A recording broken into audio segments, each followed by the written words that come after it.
სიცოცხლე და გაიხარეთ გილოცავთ დღევანდელ დღეს, მრავალს დაეცარით შემოწიფოსებო. დღევანდელ დღეს კალენდრის ახალი სტილის 15 თებერვალს და ეკლესია აღნიშნავს ერთ-ერთ საუფლო დღესასწაულს, რომელიც საუფლო დღესასწაულის მირქმა მიგებება ქვია. მოკლედ მე გაგიხსნით რა არის თანამედროვე ქართულით მირქმა მიგებება. ეს აღნიშნავს გულში ჩახუტებას. გულში ჩაკვებას. აი ესეთი მნიშვნელობა აქვს თვითონ სიტყვას და სწორედ აი ამ საკითხის ირგვლივ ვისაუბრებ დღეს მე და მოკლედ ქრისტეს შობამდე 3 საუკუნით ადრე ეგვიპტის მეფე მოისურვა რომ წმინდა წერილი ანუ ძველი აღთქმის წიგნები გადაითარგმნა ბერძნულ ენაზე.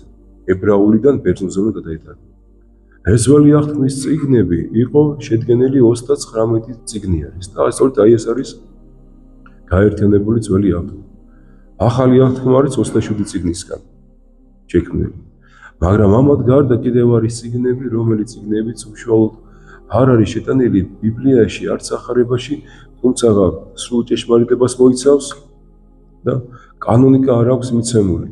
მაგრამ აი ასეთ წიგნებს, ესეთ ლიტერატურას, ასე რომ ვთქვათ, აპოკრიფებს ეძახიან, რომელიც ძალიან ბევრი გვაქვს ჩვენ და ძალიან ბევრი სწავლება გვაქვს და ბევრი ინფორმაციას გვაქვს. მოკლედ, როგორც გითხარით, ეგვიპტის მეფეს ბრძანებით უნდა გადაითარგმნა ძველი აღთქმის წიგნები და აი ამისთვის გამორჩეულები იყვნენ ისრაელის 12 ტომიდან 6-6 მოხუცებული პიროვნება, რომლებიც იყვნენ უაღრესად განსწავლული ადამიანები და მწოდნები ბერძნული ენის. იმიტომ სწორედ აი ამ ბერძნულ ენიდან უნდა გადაითარგმნა. და სწორედ ერთ-ერთი მოხუცებული კაცი იყო ვინმე კეთილმსახური ადამიანი სვიმეონი, რომელსაც წილად ხვდა ესაია წინასამეტყველის წიგნის თარგმნა. ესაია წინასამეტყველი ერთ-ერთ ადგილას თავის წიგნში წერს წინასამეტყველებას, რომ აჰა ეს ერა მიუდგეს ქალწული და შვეეს ძე და უწოდიან სახელი მისი ემანუელ. და როგორც კი ეს სვიმეონმა სიტყვები წაიკითხა, მაშინვე დააიჭვებს და გაიფიქრებს, რომ აი როგორ შეიძლება რომ ქალწულმა შვას ძე და აგერ დააპირა რომ ქალწულის სიტყვა შეეცვალა სიტყვა დედაკაცით, რომ იმ წამსვე გამოიცხადება ღვთის ანგელოზი, უფლის ანგელოზი და ეუბნება სვიმეონ წამდეს და მანამ არ იგემებს იქნეს, ვიდრე არ აღსრულდება ეს სიტყვა. და ნახეთ რა ხდება. მაშინვე განეშორება უფლის ანგელოზი სვიმეონს და სვიმეონისთვის თითქოს და დრო ჩერდება.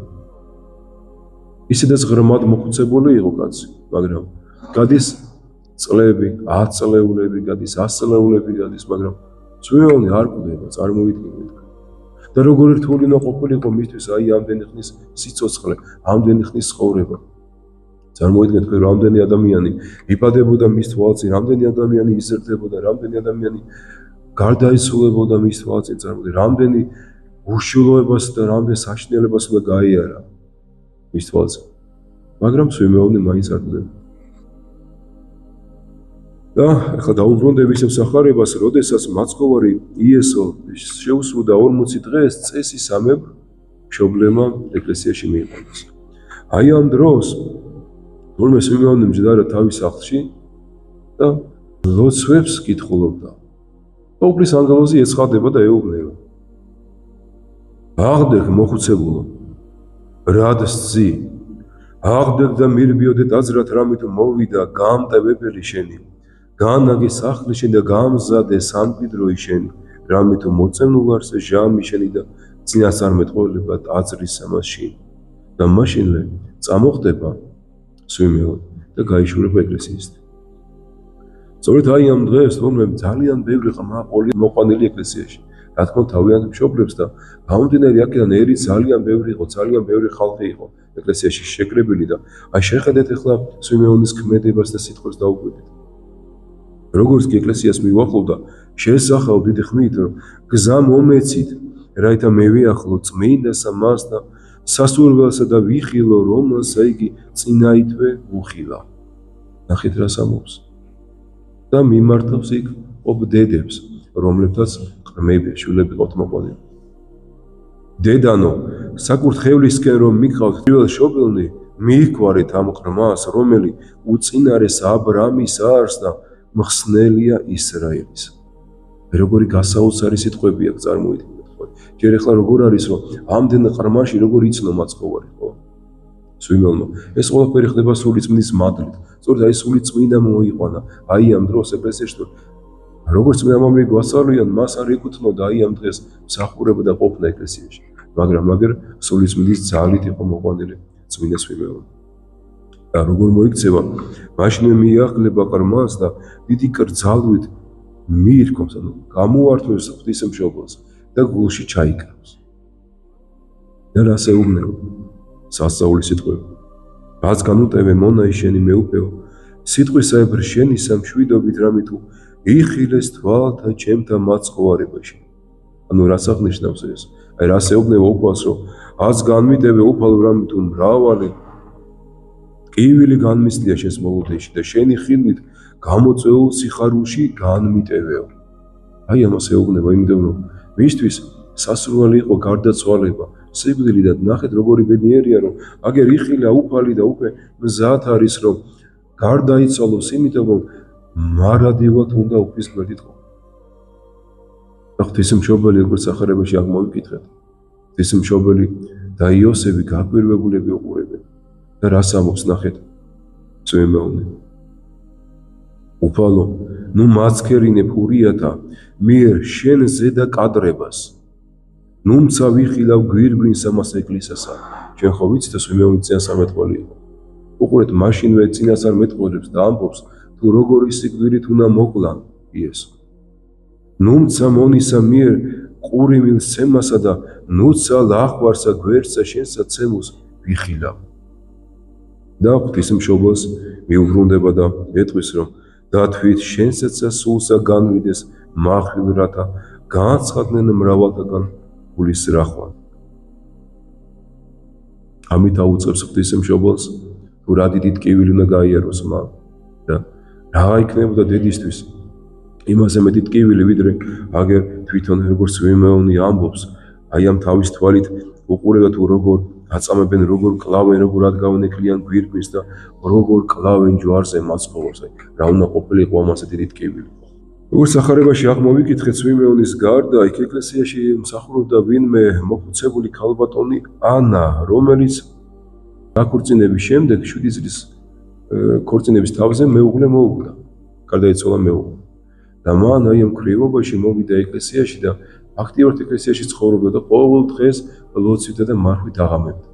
ეს ხო ვინმე კეთილმსახური ქალბატონი ანა, რომელიც უვლიდა რა თქმა უნდა ეკლესიას და იმდენად მართალი იყო ღვთის წინაშე და პატიოსანი ადამიანი რომ სწორედ მასაც ხვდა ბედნიერება უფლის ხილვისა და უფლის მოფერებისა და ჩახუტებისა ჩემო ძილოსა. სწორედ აი ესეთ დღესთან გვაქვს ჩვენ შეხება.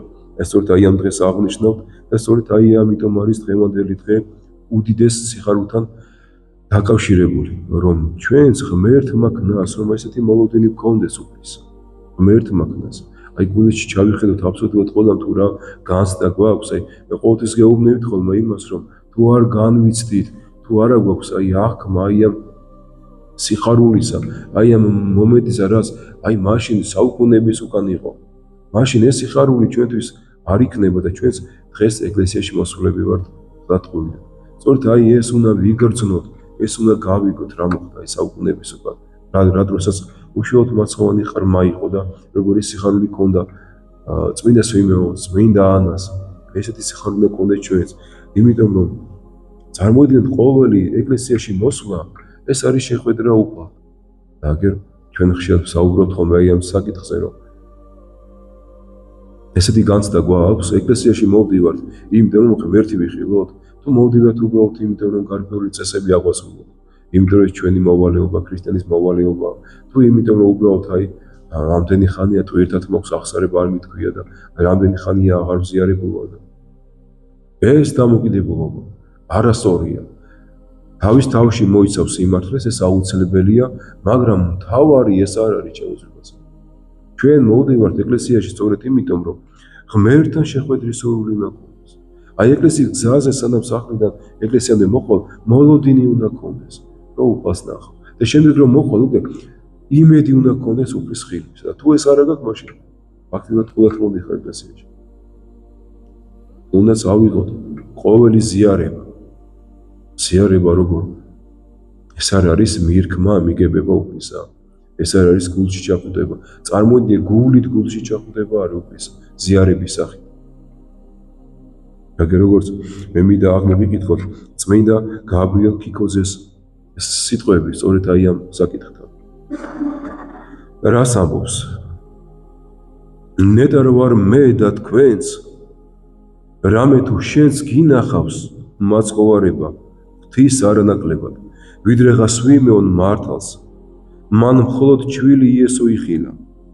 ჩვენ კი სულიერითა თვალითა და სარწმუნოებითა გვიხილავს იესო ქრისტე, აღმასრულებელი ჩვენისა ცხოვრებისა, ჯვარცმული, აღდგომელი ყდრეთით, ამდგარეთვით, მისი სისხლით და ხორცით მიგვიღია. სწორედ აი ეს არის, რა დროსაც ადამიანი ეზიარება, აქვს შეხება უყავთ. ეს განცდები აუცილებლად უნდა გქონდეთ ჩვენ და აუცილებლად უნდა ვიცოდეთ შემოწიყვასო. თუ რა დამოკიდებულობით მოვიდეთ ეკლესიაში, როგორი გრძნობით მოვიდეთ და როგორი გრძნობით უნდა წავიდეთ შემდგომ უკვე ეკლესიიდან სახლში. ვილოცავთ დღევანდელ დღეს, ღმერთმა მოგმადლოთ აი ეს მოლოდინის სურვილი და უნარი და შემდგომ უფალთან შეხვედრის უნარი. ღმერთმა დაგლოცოთ, გადახარო და გაგამრავლოთ. ძალიან დიდი სიხარულია, თუ კი რაღა თქმა უნდა აი ამ დღესასწაულს განიცდი, გულით განიცდი, ძალიან დიდ სიხარულს იგრძნობ. აი ეს სიხარული მოგმადლოთ ყველას, იწოცხლეთ და გაიხარეთ. ღმერთმა დაგლოცოთ, გაგურთხოთ, გადახარო და გაგამრავლოთ.